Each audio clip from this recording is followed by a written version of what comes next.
Good morning, sir. You're Justin Living. Ma'am. And Mr. Living was previously here, entered pleas of guilty to the third-degree felony offense of credit debit card abuse and the second-degree felony offense of burglary of a habitation. The agreement was for a cap of 10 years to run concurrently on each. I've gotten the PSI as well as some letters and information that Mr. Kimler sent on Mr. Living's behalf. Has everyone had an opportunity to review all of that? Yes, Your Honor, we have. Are there any additions or corrections to the PSI? No, Your Honor. Mr. Kimler, you may proceed. Your Honor, looking at the PSI, I'm sure the court... Mr. Kimler. I'm sorry, Your Honor. Looking at the PSI, I'm sure the court has noted his felony criminal history. I would just note that just looking at it, there's a lot of material in the PSI, but in closer inspection, much of this was either refused or dismissed. I think it looks like what he has is, as far as felonies, would be a burglary of a building from 2012 possession. 2012 looks like it was probably a 1244, and then another state jail case from 2017, and then the case where he has his TDC time. The only TDC case back in 2017 was injury to a child, elderly, where he got 4 years TDC. So, as I said, first glance, it looks like he does have significant criminal history. I would take issue with the characterization and the recommendations that indicated that his criminal history has continued at a steady pace since 2001, since it looks like many of the felony cases were either dismissed or refused. Mr. Living, as he stated in the pre-sentence reports, never had probation. In speaking with him, I think that he would benefit from the rehabilitative aspects of probation that are available to him. There's a suggestion that he successfully go to the moral recognition therapy and successfully complete that. I think that he could benefit from that. He wants to make the changes he needs to stay out of contact with law enforcement, the criminal justice system. The letters I provided indicate he does have some support, family support out there. He wouldn't be doing this alone, so we're asking for probation in this. Of course, the court, since there are two cases, the court could defer one and give him a conviction on the other one. If the court were to defer the burglary of habitation. All right, first defendant of the day. Justin Living is facing burglary of a habitation and credit card abuse, both felonies, with a 10-year cap on the table. That means this court isn't deciding guilt, that's already done. Today is about punishment. Prison or probation. And trust me, once the PSI comes out, everything changes. That would expose Mr. Living to the full range of punishment of 20 years. And then, of course, he already does have some state jail convictions, but the credit card abuse, again, is a third degree, so I believe that's just enhanced. The punishment range is just enhanced to a third degree, but the court could see fit to give him a conviction for that and still suspended and place him on probation. But if the court does defer the burden of habitation, his punishment range would be 20 years if he does run afoul of probation instead of the 10-year cap that he's exposed to now. The court was just to refuse probation. So we ask the court to give him probation in both of these cases. Thank you, Mr. Kimler. Mr. Nichols? I'll disagree with Mr. Kimler's characterization as his criminal history not being that bad. You'll note that he's been mentioned in 83 reports by the law police over the years, Your Honor. And he has continuously been violating the law since 2001. There's about 15 or 16, or at least a dozen misdemeanor convictions, all going back. And all these other felonies, it's noted in the report, there's many instances where cases are dropped by victims due to fear of him. And I think it's important to note that the victim in this case, in the burglary case, was threatened by this individual as he was being arrested, taken out of his garage. The individual, the homeowner had to hold him at gunpoint, Your Honor, when he found him in his garage in the middle of the night. His own explanation of that is he was running from the police and trying to hide dope, which really doesn't give him too much credit here. His explanation of the other credit card abuse case is that he got it from a dope fiend. That's his explanation. So I don't see how probation really seems to be a logical or deserved option at this point. I think the 10 years is appropriate and sufficient to both protect the community and punish his repeated behavior. I'll note for the court, as part of our agreement, I'm dismissing a violation of protective order case.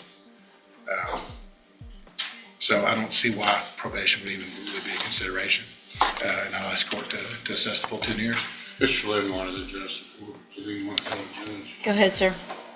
Yes, I was wrong what I done, but I'm a good person. Like I can do probation.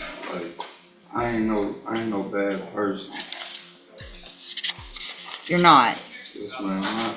Mr. Living, I have to turn 3 pages to go through your criminal history. I haven't had an officer make the kind of statement in a PSI that I got in this one in a very long time. 83 offense reports have something to do with you in just Beaumont. Don't know where else you've been, if there's any others. 83.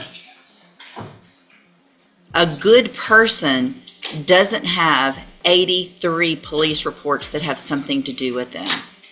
A good person doesn't assault family members over and over again and get time on misdemeanors and scare them or sweet talk them or whatever it is to get out of it on felonies. That is not a good person. I understand you haven't had probation, but Classic defense strategy here: separate dismissed cases from real convictions and pitch probation as rehabilitation. But here's the legal reality: judges don't just count convictions. They study behavior over time. Probation is a privilege, not a right. And right now, the court is quietly measuring risk. you were barely out of prison and off parole when you did this.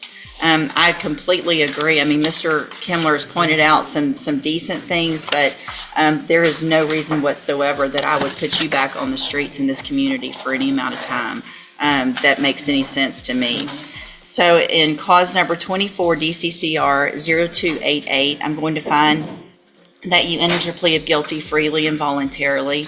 I'm going to find sufficient evidence to find you guilty, and at this time find you guilty of credit debit card abuse. Sentence you to a term of 10 years in the institutional division of the Texas Department of Corrections.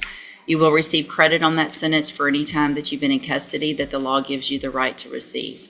In cause number 24, DCCR 1100, find sufficient evidence to find you guilty, and at this time find you guilty of burglary of a habitation.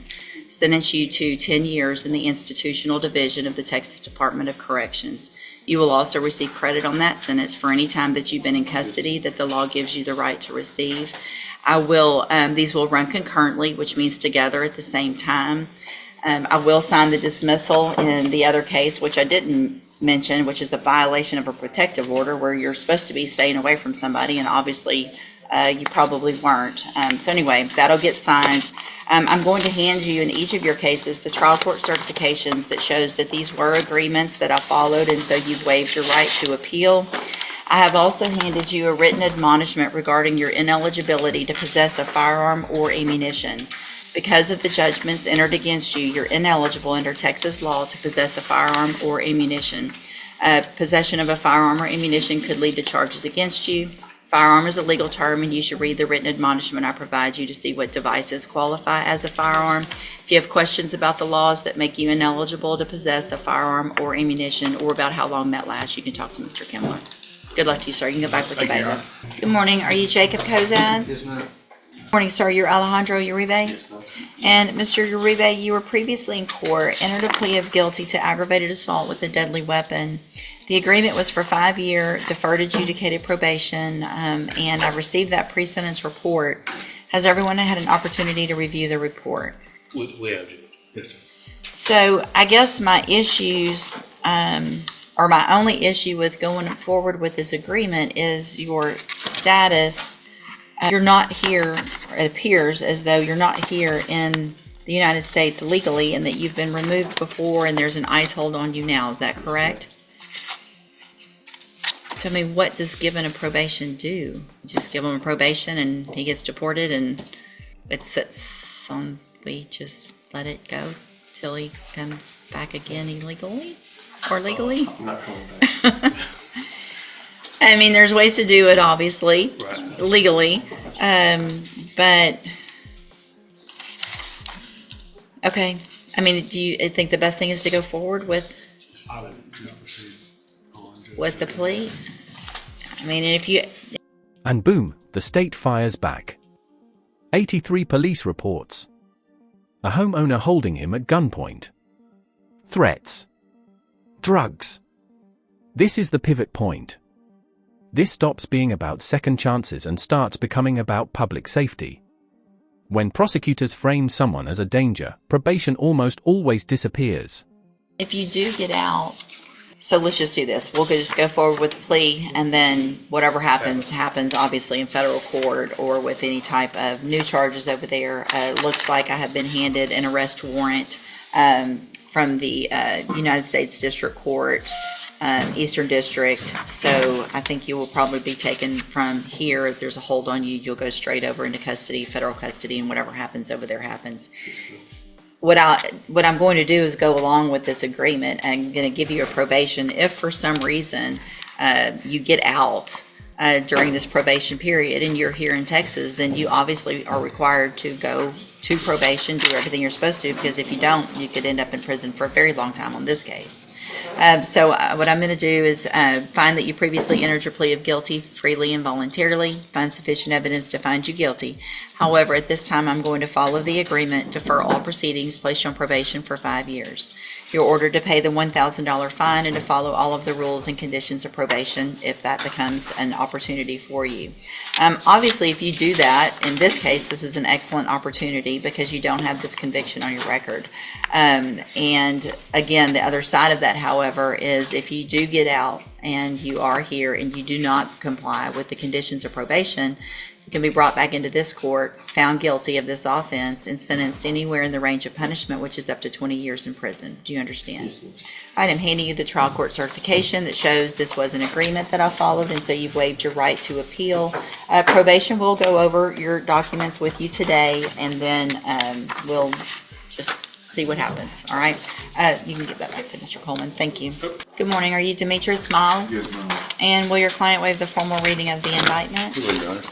Mr. Miles, in cause number 24 DCCR 2478, you're charged with the second-degree felony offense of aggravated assault with a deadly weapon. That's from November 26th of 2024. And how do you plead to that charge? Guilty. Are you pleading guilty freely and voluntarily? And are you pleading guilty because you did what they charged you with? I have here on the computer some documents that have your signature on them that the state has marked as exhibit number 1. Before you signed these, did you go over them with Mr. Parker? Yes, ma'am. Do you fully understand them? And do you understand, if I follow the agreement that you've made with the district attorney, that you will be waiving or giving up any right to appeal? Yes, ma'am. Do you also understand, if you're not a U.S. citizen, that a plea of guilty or no contest may result in your deportation, exclusion from admission to the country, or denial of naturalization under federal law? Yes, ma'am. State tenders number 1. Objection. It's admitted. Is Mr. Miles, is there any evidence of Mr. Miles not being competent? No, Your Honor. All right, sir, I'm going to find that you entered your plea of guilty freely and voluntarily. Find that you're mentally competent and you understand the nature and the consequences of your plea. Find sufficient evidence to find you guilty, and at this time find you guilty of aggravated assault with a deadly weapon. Sentence you in accordance with your agreement to a term of 10 years in the Institutional Division of the Texas Department of Corrections. You will receive credit on that sentence for any time that you've been in custody that the law gives you. That right there was the verdict before the verdict. When a judge says, there's no reason to put you back on the streets, that's courtroom code for prison time. Notice how she dismantles the good person argument using documented history. In sentencing court, paperwork beats promises every single time. The right to receive. I am making an affirmative finding of a deadly weapon in your case. I'm handing you the trial court certification that shows this was an agreement that I followed, and so you've waived your right to appeal. I have also handed you a written admonishment regarding your ineligibility to possess a firearm or ammunition. Because of the judgment entered against you, you're ineligible under Texas law to possess a firearm or ammunition. Possession of a firearm or ammunition could lead to charges against you. Firearm is a legal term, and you should read that written admonishment I provide you to see what devices qualify as a firearm. If you have questions about the laws that make you ineligible to possess a firearm or ammunition, or about how long that lasts, you can talk to Mr. Parker. All right, good luck to you, sir. You can go back with the bailiff. All right, are you Gabrielle Smith? Yes, ma'am. And Ms. Smith, you were previously in court and entered a plea of guilty to the second-degree felony offense of robbery. The agreement was for a cap of 5 years in the institutional division of the Texas Department of Corrections. I've received the pre-sentence report. Has everyone had an opportunity to review that report? We have, Your Honor. I have, Judge, if I may, for the court, my initial correspondence with Mr. Rojas was that she possibly had a tremendous amount of history out of Louisiana that I just couldn't get a grasp on based on the NCIC that I had. Obviously now probation has successfully done that, and I'm not sure that coupled with her behavior in the jail is even appropriate for the 5-year sentence. I agree with you that it's not. It's not, yeah. I don't think it is either. So, Ms. Smith, your criminal history is pages and pages long. Hold on. I'm sorry. You have felony 1, 2, 3, 4, 5, 6, 7. You have 7 prior felonies for theft of goods. Judge, I think That's wrong. I was going over the PSI with you yesterday. No. By my count, I think we may have 4. Some of those are repeats, if I'm reading this right. Yeah, that's wrong. Well, if you look at the first page of felonies, she was sentenced to 12-month parish. That's not, it's called parish prison, but I think that's actually a misdemeanor. Okay, so let's. So that one I don't think would count. On the second page, if you look at the first conviction, which is 1, 2, 3, 4, 5 down. Well, the very top one is Okay, that one's well. a year in Department of Corrections. And then the next one is number 5 down. That's the same one, I think, as 1, 2, 3, 4 down. That's the same amount of restitution, same time sentenced. And she said that was all the same case. I've been locked up since 2016 to 19, and all those were supposed to be, from my understanding, I don't know what you call it when they. So let's take one of those out that it's a mistake, okay? Let's take. Nowhere near 7. And then the same thing with the 1, next 2. following 2. Now this gets complicated fast. ICE hold, prior removals, federal custody, yet the judge still grants deferred probation. Why? Because legally, she has to resolve the state case first. This is deferred adjudication, no conviction yet, but if he ever comes back and violates, this turns into up to 20 years instantly. That's probation with a trap door. So it's 4 or 5. 1.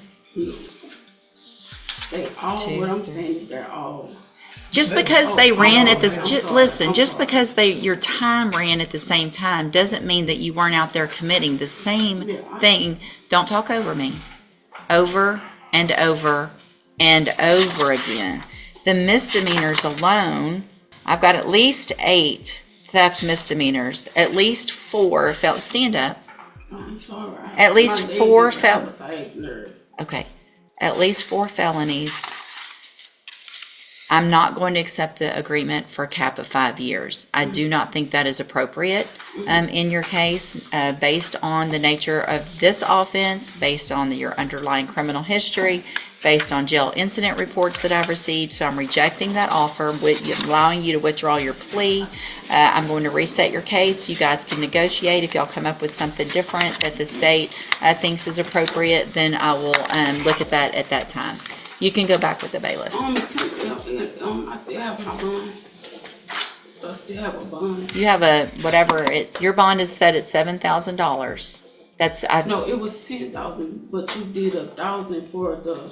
You said a PSI bond. Yeah, a PSI Because bond. there was a No, question- I'm withdrawing the PSI bond at this time. I am finding, based on the information that I have received in your pre-sentence report, that is insufficient. And at this time, I'm raising your bond to $40,000. Ma'am, You can go back with the bailiff. $10,000. I'm not understanding how. Well, what we didn't know and what I didn't know and what Ms. Molfino didn't know at the time that this offer was made was the extent of your criminal history in Louisiana. Okay, well, So can I, go back with the, Can go I back. ask you one more question? What, yes? My original charge of assault on a police officer is not a robbery. She told me that I can, get re-indicted for assault on a police officer. I'm not understanding. Judge, that was also my Yeah, I'm not. Hold on, understanding. and when someone else, I'll let you talk. And so when someone else is talking, you let them talk, all right? That's respectful for everyone. I gave you an opportunity to let Ms. Molfino answer. Judge, in my review of the file, I think the case can be charged as either one. Obviously, with her criminal history, would show the amount of theft. This was an instance that was underlying of a theft that either got out of control and could be indicted as a robbery or an assault on a public servant. They're both the same second degree. Right. We will also, if we can't reach an equitable agreement that the court agrees with, be moving to use those Louisiana prior to answer. Okay, all right. Mr. Rojas will go over all of that with you. You can go back with the bailiff. I don't understand. Ms. Smith, come back. Ms. Smith, come back come back. I just don't understand. You cannot understand, but you're going to be respectful in this court. I'm very respectful. You're not Okay, being I'm sorry. respectful. I'm sorry. Because I think you do understand, because this isn't your first time being in a court of law. You've been in it numerous times in Louisiana, all right? When you walk out of here, you walk out quiet. There's no attitude, because things can get worse and worse and worse instead of better and better and better, right? Go back with the bailiff. Let's try it again.